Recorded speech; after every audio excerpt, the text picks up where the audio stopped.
The Clinch County Panthers are your 2026 Single A Division II state champions in boys basketball. And I get a chance to talk to Coach Terrence George. Plus, we're in region play around the 912 in baseball. And Kevin Price will have a full report next. Welcome to On Air with 912 Sports, your number one source for high school sports. With Shawn Smoak and Kevin Price. On Air with 912 Sports is brought to you by Coastal Pines Technical College. Go Coastal. Prime South Bank. Find your prime. Robbie Robertson Ford, because Fords are cheaper in the swamp. Gibson Animal Clinic. Practical solutions with limited fees. Summit Sports Medicine and Orthopedic Surgery, the region's best orthopedic care. And Kim Smoak, licensed realtor with eXp Realty.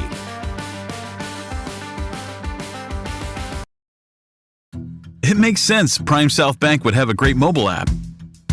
Nobody is as mobile as our customers. For a century, they've chased dreams, followed their hearts, took the road less taken, made a new path, taken leaps of faith. At Prime South, offering the latest digital banking, secure pay apps, and new online lending is part of a mobile tradition that goes way back. Life is mobile. So is Prime South. Find your Prime.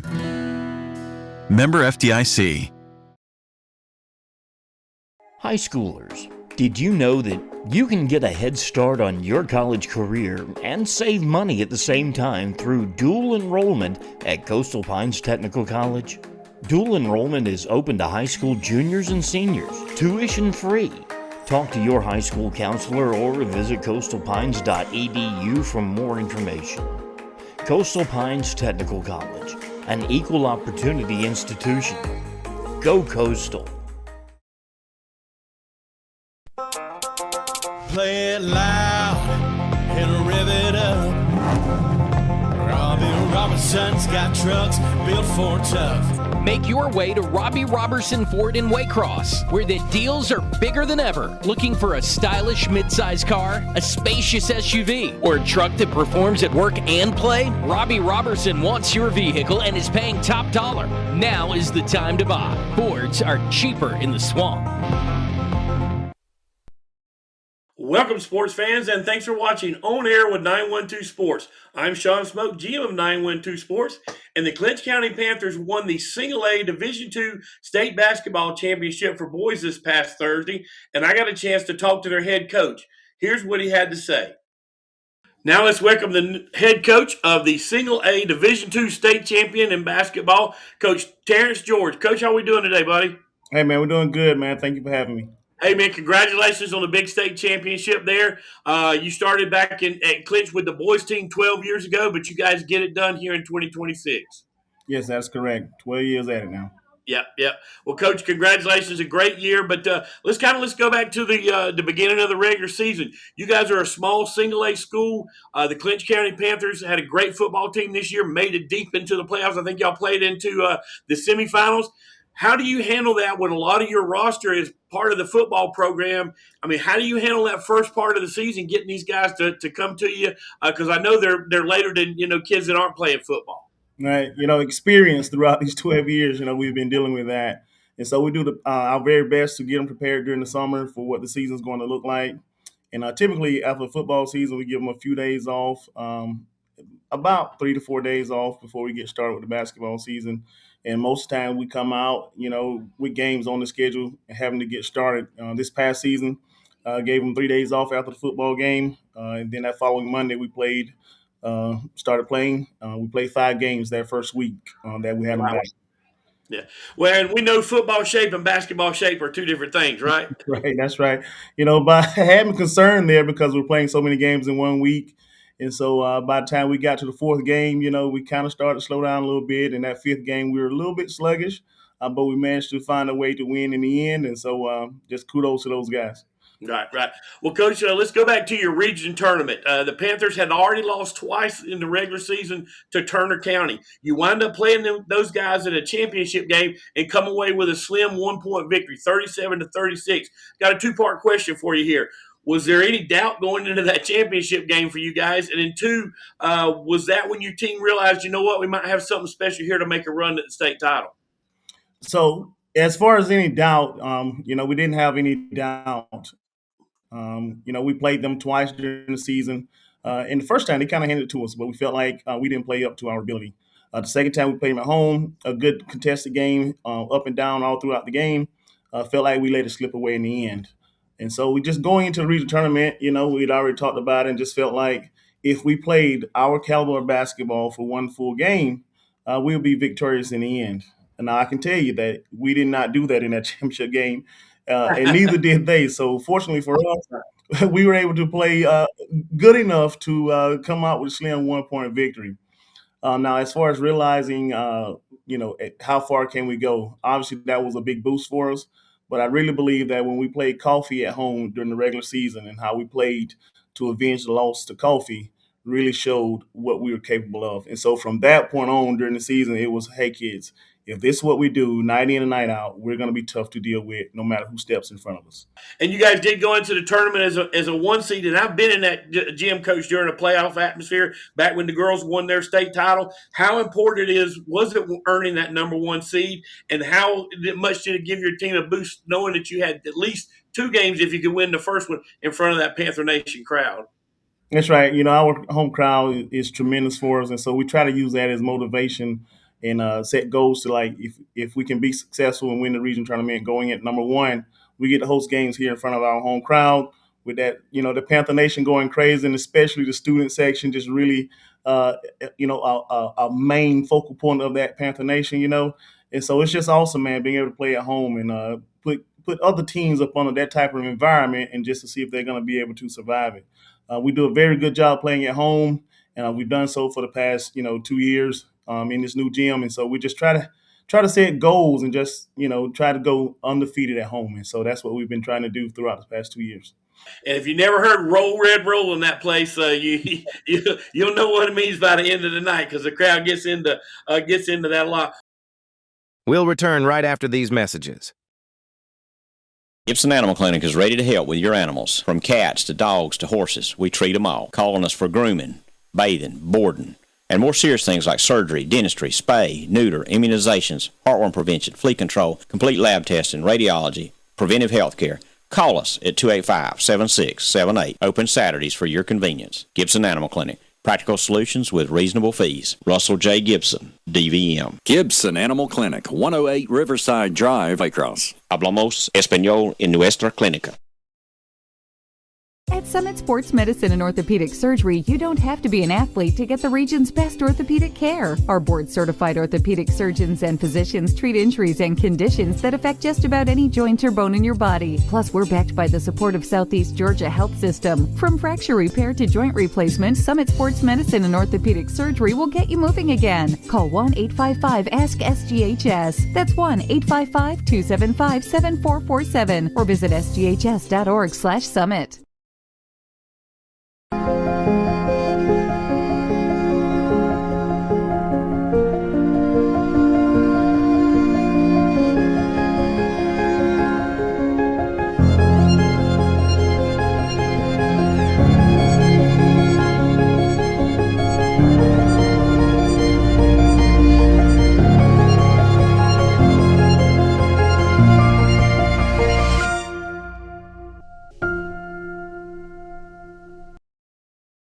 Well, Coach, you come away with the first two round victories there in your place. You guys beat Marion County 80-29, so that really wasn't even a contest, but you guys rolled big time in that. You win round two by beating Scriven County 66-53, so that's another handily winning winning that game. But then in round three, you and your Panthers have to go on the road to face Wheeler County, who's a really, really tough team there.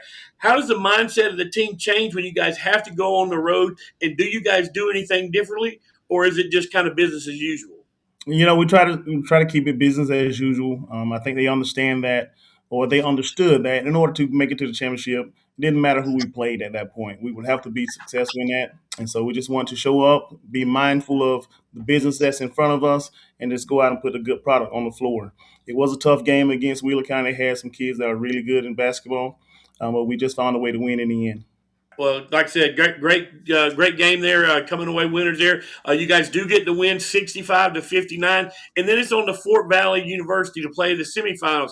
GHSA a couple of years ago, really, it's been several years back now, decided to start playing these semifinal games at neutral sites. Or would you rather see those games at home and homes? Like the rest of the playoffs.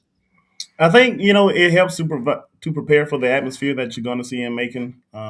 I wish the event sites were a little more comparable in nature, so that it's not so much of a difference in terms of the depth perception that you see in the on the court. But yeah, man, again, another game, just business as usual. Doesn't matter where we play it at, we got to show up and put the best product on the floor, and so it allows kids to get exposure to those type of atmospheres. Would it be great having it at home? But it's at some point you got to want to experience different things in life, and so going out and playing in those arenas just gives them an idea of what it looks like to be playing on TV, even if they haven't quite made it there yet. And so that's an awesome feel for that. Right. Well, congratulations. You guys come away. You beat I believe it's Chattahoochee County 53-44, and you earned that trip to Macon to play Porter for the state title. Question for you. Were there any kind of Hoosier type moments when you guys got to the Macon Coliseum? You talked a little bit about the depth perception there, but with your team, were they overwhelmed from that big site, or did they just go in there and know that the basketball court's the same length, the goals are still 10 foot high? I mean, how did you guys handle that when you got to Macon? I wouldn't say that they were overwhelmed by it. We, even up to the day before the game, we had a full practice, and we were preparing for that moment.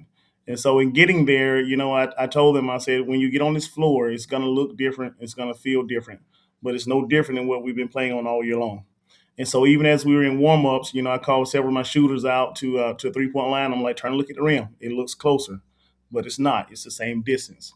I said, so they agreed. And so and at that point I told them, with that in mind, we got to be in attack mode, getting closer to the basket so that we get higher percentage shots. Don't settle for the 3-point shot.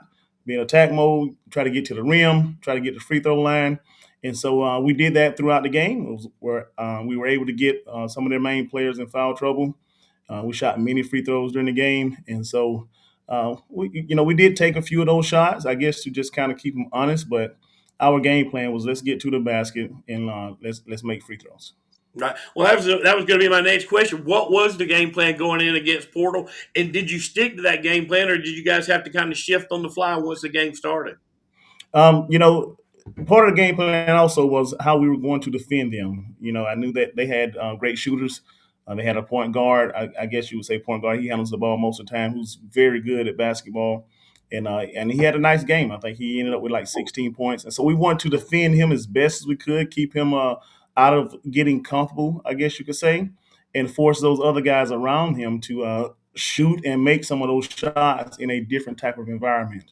And they weren't very good at making, I guess you could say, they weren't successful as making those shots. And so it got them uncomfortable, I would think.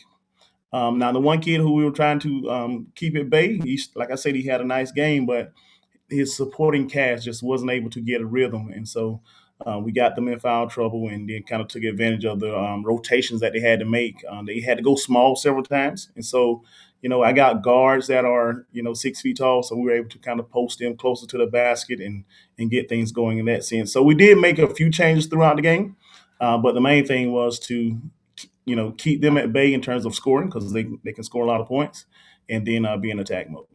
Well, Coach, your defense did a great job. You guys come away winning that game 63-43 to be able to hoist the cup there and win that state title. So congratulations. But, Coach, I know you had a lot of guys that made this happen for you this season. Is there anybody, maybe talk about your team a little bit, and then maybe anybody you'd like to thank in particular that kind of helped you guys throughout the season, not just that one game, but throughout the season?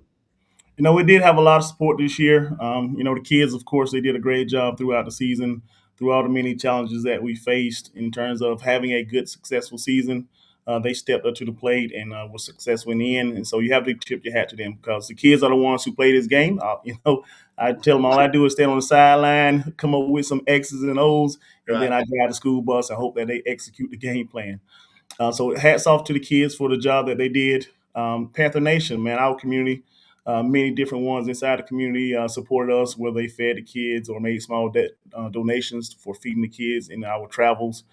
And our school administrators, of course, they supported us all the way up through to our board office and several churches around the community, man. So, and several times we posted how it takes the community to really have a successful program, and our community did that, and we really appreciate them for that.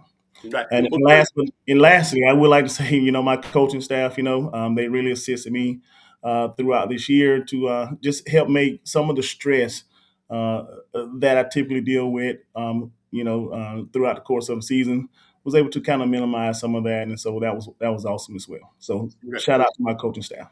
There you go. Well, Coach, congratulations on winning that state title. Something they will never be able to take away from you or those kids. You guys are state champions now.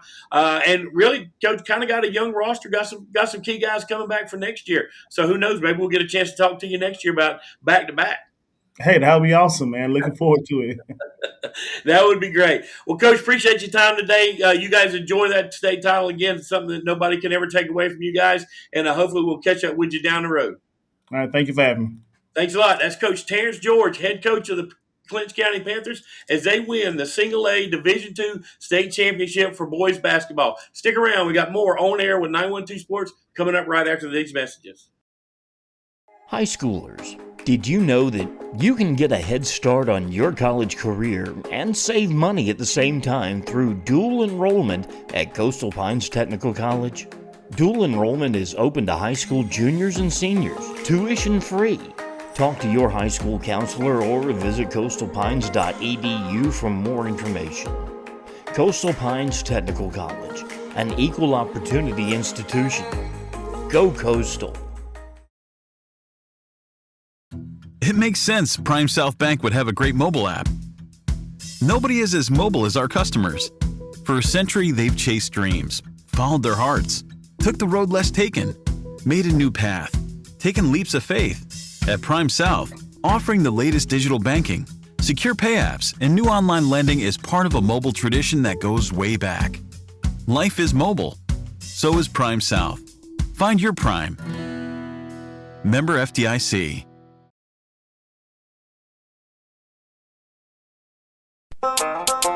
Play it loud and rev it up. Robbie Robertson's got trucks built for tough. Make your way to Robbie Robertson Ford in Waycross, where the deals are bigger than ever. Looking for a stylish midsize car, a spacious SUV, or a truck that performs at work and play? Robbie Robertson wants your vehicle and is paying top dollar. Now is the time to buy. Fords are cheaper in the swamp.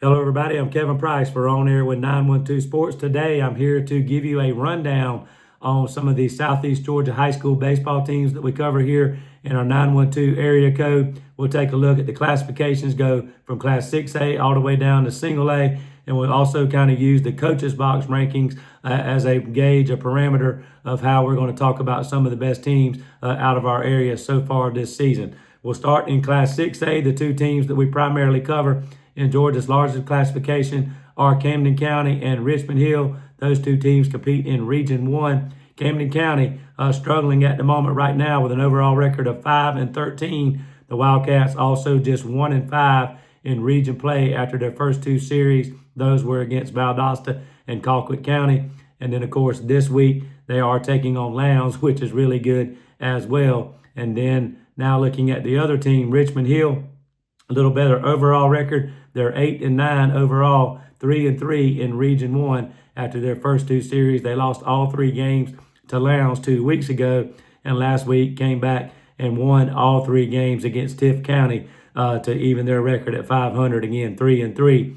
They are taking on Valdosta this week, so it's Wildcats against Wildcats, and then another Wildcats versus Wildcats matchup next week as Richmond Hill and Camden collide in what will be a key series in that league as well. Now moving on down to Class 5A in the Coaches Box rankings this week, we have two teams out of Region 1 5A in those rankings. Brunswick, the highest ranked team at the moment, they come in, the Pirates do, at number 6. Brunswick 12-3 overall, 5-1 in the region through their first two series. They won all 3 games going away against a struggling Bradwell team 2 weeks ago, and last week came back and won 2 out of 3 over Glen Academy, including the rubber matchup, Game 3 last Friday night. The Pirates won that 8-6 on Glen Academy's home field to take that series and also the city championship. But those two teams, very evenly matched, could meet again when it comes time for the region tournament.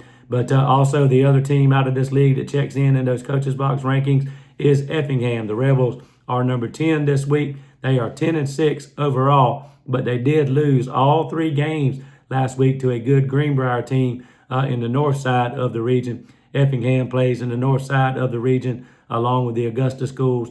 Glen, Brunswick, South Effingham, Statesboro, Bradwell make up the south sub-region. So again, Effingham could be 1 or 2 or maybe 3, depending on how things work out in the north sub-region, with 3 big losses last week to Greenbrier. But again, they are really good. They are 10-6 overall, so they're a solid club as well. Now moving on down to Class 4A, Wayne County checks in those Coaches Box rankings at number 7 this week. Not the best overall record that you might expect out of the Yellow Jackets through mostly non-region games. They are 9-6 overall, but they do have wins over some good teams in smaller classifications. Those include Pierce County and Appling, which we'll talk about in a moment. Wayne County did win 2 of 3 games last week in their opening region series, took 2 from Perry, including the last game of the series, which they won 17-1. Now, also in this league, just to note, is Benedictine out of Savannah. They're a really solid club. They're number 5 in the state rankings by Coaches Box. But this week, Wayne and Benedictine locking horns on the diamond, so we'll keep an eye on that series. It could loom large in the end. Also in this league is Ware County. They're 7-7 after a really, really tough non-region schedule. 3-0 in the league. They beat New Hampstead all 3 games last week. They are taking on Perry this week in region action. Now moving right on down to classifications, we'll go to 3A next. A couple of teams to mention in Class 3A play in Region 3. That's Long County. They're 8-4 overall. The Blue Tide 4-0 after their first few region ball games there in Region 3. And then also Liberty County. Maybe not the most challenging non-region schedule, but for what it's worth, they are 14-2 overall so far. And then they also, like the Blue Tide, are 4-0 in the region. Speaking of these two teams, they play each other this week in a couple of big region ball games. So Long against Liberty this week in a key Region 3 series. Now moving on down to Class 2A, we mentioned the Pierce County Bears and also the Appling County Pirates. Both these teams in the Coaches Box rankings. Pierce number 2 this week. They're 12-3 overall. They also are 3-0 in the early goings in Region 3. Won all 3 games against Tatnall County last week. The Appling County Pirates, they come in at number 7. Just 6-7 overall after their non-region schedule. But 3 of those wins in that 6-7 record did come in region play last week when they took all 3 games from Cook. The Pirates and the Bears, of course, they're rivals here in Southeast Georgia, but they're playing a couple of big region games this week as well. So that could loom large in the region standings at the end. So it's Pierce against Appling this week as they renew their rivalry on the baseball diamond. Now going down in Class A, Division 1, Jeff Davis, Bacon County, and also Brantley County. All 3 teams with losing records, which is a surprise. So hopefully these teams can turn things around and make some noise as we go throughout the rest of the season. And down in Class A, Division 2, probably no surprise, the Charlton County Indians, good again as well. They check in at number 1 this week in the Coaches Box rankings. They are 11-3 overall. They've already played 9 region games, and they are 8-1. They got started in mid-February right out of the gate with region games. So the Charlton County Indians certainly will be a team to keep an eye on here in Southeast Georgia. And of course, as we go through the rest of the baseball season, just like we do in other sports, we'll follow high school baseball here in Southeast Georgia all the way to the finish line with those state championship series. So for On Air with 912 Sports, I'm Kevin Price with your baseball rundown. Look for the new baseball issue of 912 Sports Magazine, the MVP, the Scholar Athlete, Senior Spotlight, and more on newsstands now, because if it's baseball, it's 912 Sports. At Summit Sports Medicine and Orthopedic Surgery, you don't have to be an athlete to get the region's best orthopedic care. Our board-certified orthopedic surgeons and physicians treat injuries and conditions that affect just about any joint or bone in your body. Plus, we're backed by the support of Southeast Georgia Health System. From fracture repair to joint replacement, Summit Sports Medicine and Orthopedic Surgery will get you moving again. Call 1-855-ASK-SGHS. That's 1-855-275-7447 or visit sghs.org/summit. Gibson Animal Clinic is ready to help with your animals. From cats to dogs to horses, we treat them all. Call on us for grooming, bathing, boarding, and more serious things like surgery, dentistry, spay, neuter, immunizations, heartworm prevention, flea control, complete lab testing, radiology, preventive health care. Call us at 285-7678. Open Saturdays for your convenience. Gibson Animal Clinic. Practical solutions with reasonable fees. Russell J. Gibson, DVM. Gibson Animal Clinic, 108 Riverside Drive, Waycross. Hablamos español en nuestra clínica.